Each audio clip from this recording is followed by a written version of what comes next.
Hello and welcome back to Saxon Math. This is lesson 61, adding three or more fractions.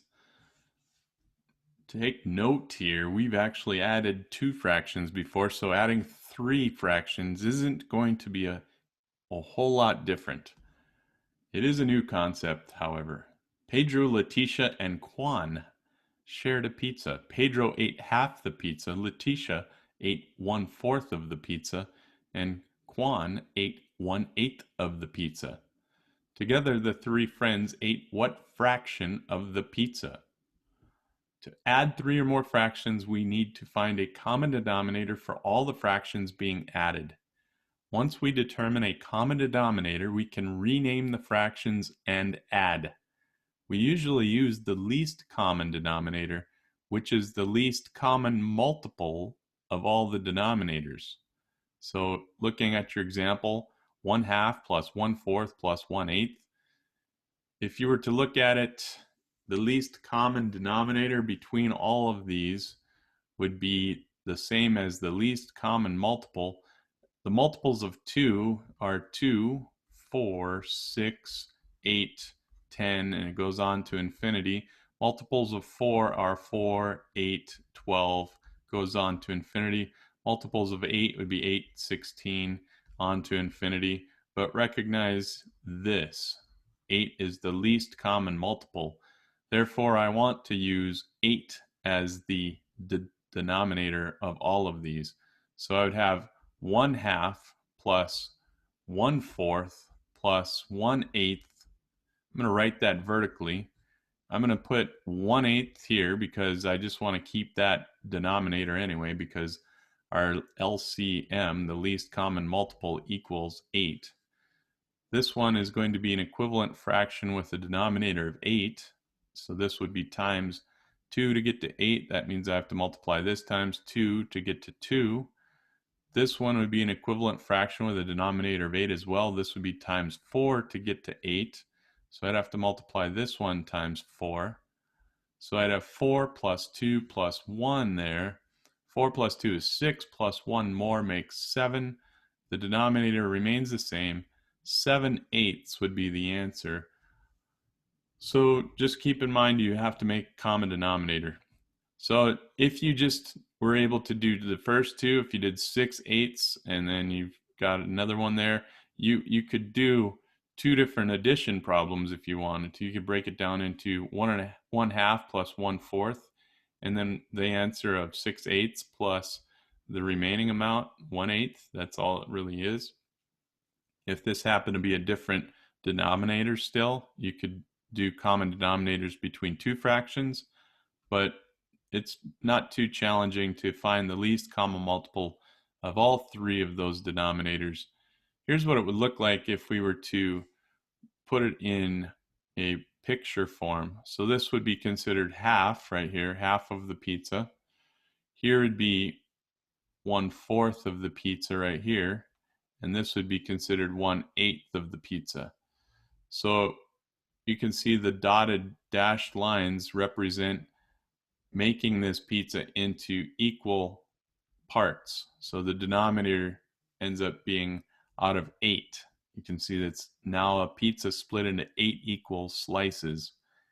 And if you took that 1/4, this 1/4 plus this 1/2 plus this 1/8, you would see that there are 1, 2, 3, 4, 5, 6, 7 eighths out of that pizza that were eaten by all three people. So example 2, we're going to add 1/2 plus 2 1/3 plus 3 1/6. So again, I need to find the least common multiple of, of 2, 3, and 6.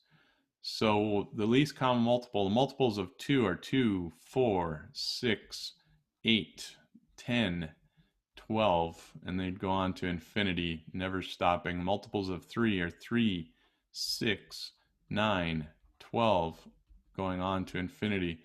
Multiples of 6 are 6, 12, on to infinity. So as you can see, 12 is a common multiple, but it's not the least common multiple. 6 is the least common multiple. So the least common multiple of both or all three of those numbers is being 6, means I need to convert that 1.5 into a mixed number with a denominator of 6. I want to use 6 as my denominator. This 2 1/3 needs to be 2 with a fraction with a denominator of 6. So we need to convert that 3. And then the 3 1/6 would be an equivalent mixed number with a denominator of 6, and it's already there for us. It's already in that form. So that's our shape. Now we're going to operate. Sorry, we need to change it to, this would be times 2 gets me to 6. So times 2 here gets me to 2.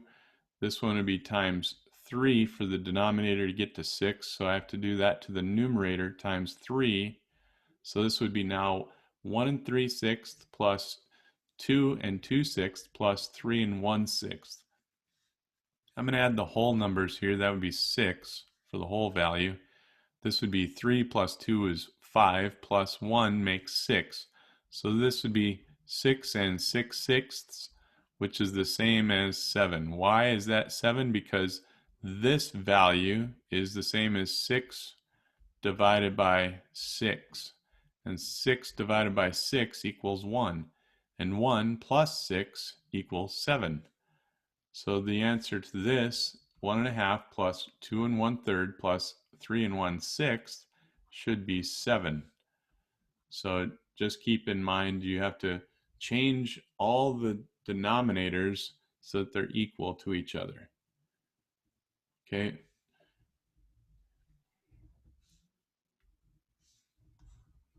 All right, let's try some of these problems. So if we do letter A, let me do that right here. 1/2, I'm going to write this vertically, 1/2 plus 3/4 plus 1/8.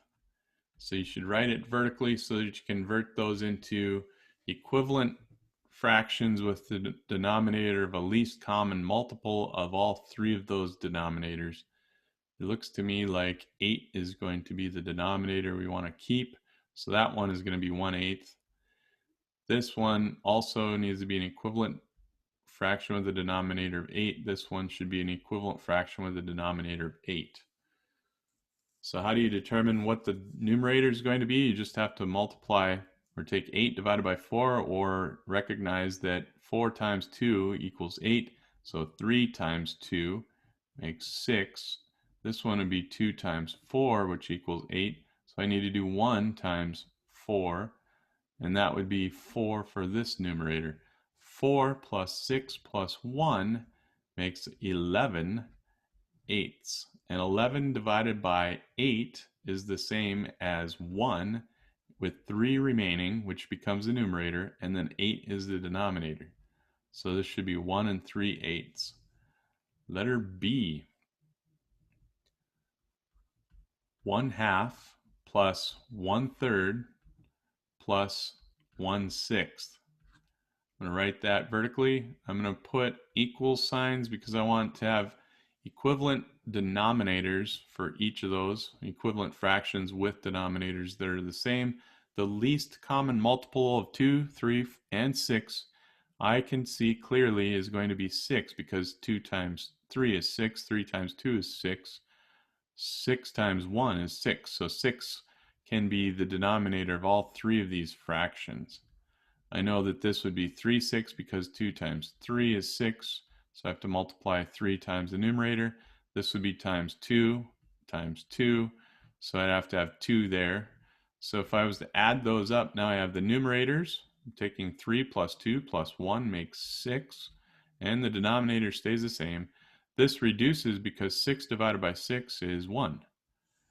Letter C. 1.5 plus 1 1/3 plus 1 1/4.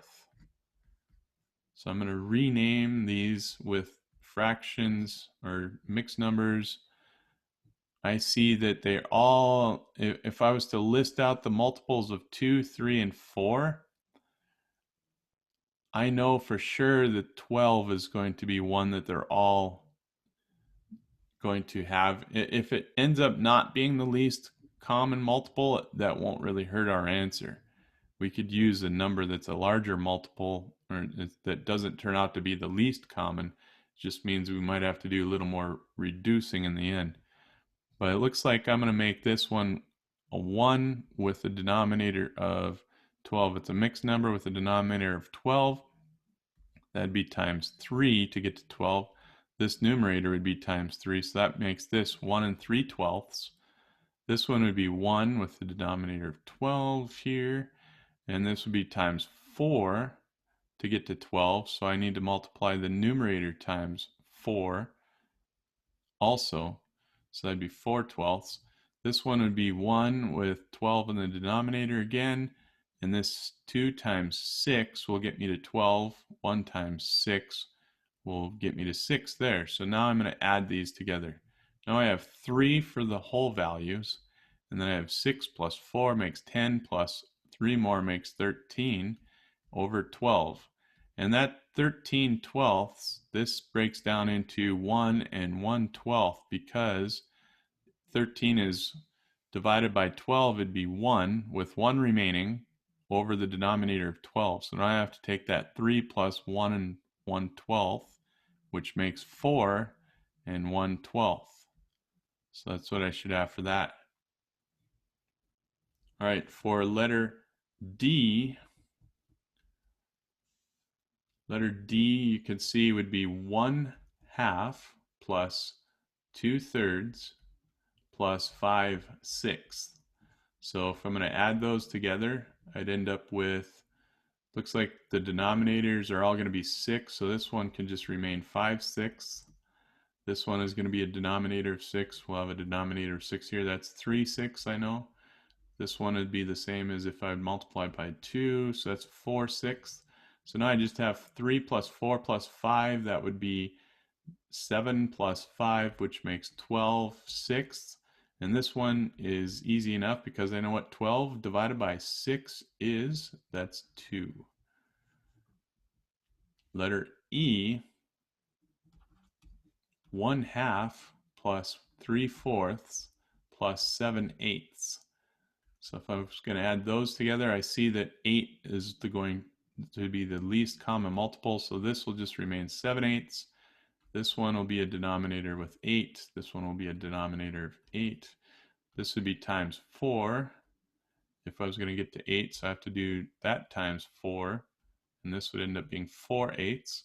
This would be times 2 to get to 8, so I have to multiply 3 times 2 to get to 8 as well, or sorry, 6. And now I've got my fractions, so 6/8, 7/8, add those all together. 4 plus 6 is 10, plus 7 more makes 17/8. And 17/8 is the same as 17 divided by 8. 8 will go into 17 2 times, so it'll get me to 16, and that'll be 1 left over out of 8. So that means 17/8 is the same as 2 and 1/8. And letter F, 1 and 1/4 plus 1 and 1/8 plus 1 and 1/2. Okay, again, I see 8 is going to be the denominator that I'm going to want to keep. So I'm just going to keep this one, 1 and 1/8. This one should be something with the denominator of 8. This one should also be something with the denominator of 8 there.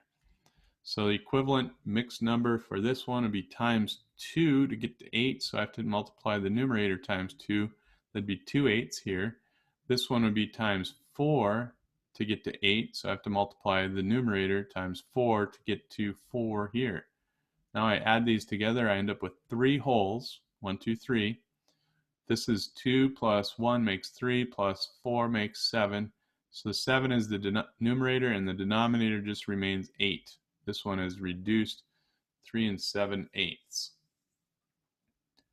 All right, and then for letter G, it asks us to find the perimeter of the triangle, and that's just the distance around the triangle. So you have three values here. You have 5/8 plus 3/8 plus 1/2. So I need to add those together. Those are all going to be in inches. This one is going to be denominator of 8. That'd be 4/8, 3/8. And I'm just going to rewrite this one 5/8. Those two are already in the best form for our shape. Now we'll operate. That's adding those together. Numerator plus numerator here is 8 plus this numerator makes 12. So this would be 12/8. 12/8 is the same as 12 divided by 8. 8 will go into 12 one time. Subtract 8 from 12, you get 4. 4 would be the numerator, 8 would be the denominator. This would be the same as 1 and 1/2. Why did I not write 4/8? Because I know that 4 divided by 4 is 1 and 8 divided by 4 is 2. This can be reduced. Also, don't forget to label, like I just did. 1.5 inches. That's the perimeter to go from this point and then move all the way around and back to the point again. And then letter H, it says select one of the exercises A through F and write a word problem that involves adding the fractions. So all you need to do is create one of these problems here. You can choose and make a word problem out of it that will involve adding those fractions. So similar to what you have back here with Letitia, let me go back to an example of a word problem. So Pedro, Letitia, and Juan shared a pizza. Pedro ate half of the pizza, Letitia ate 1/4 of the pizza, and Juan ate 1/8 of the pizza. Together, the three friends ate what fraction of the pizza? So all you have to do is create a word problem for letter H. And then you guys can share that with us for letter H. All right, thanks for watching. And remember, do all problems 1 through 30 in your Saxon math. It's very, very important. That's the entire design of the Saxon coursework, that you complete 1 through 30. There is no halves, there's no skipping. There is no such thing as only doing odds or evens. You have to do 1 through 30. That is how Saxon math gets you the practice you need to learn what you're to learn everything that you're working on. So make sure that you do all of those problems during the class tomorrow. Have a good one.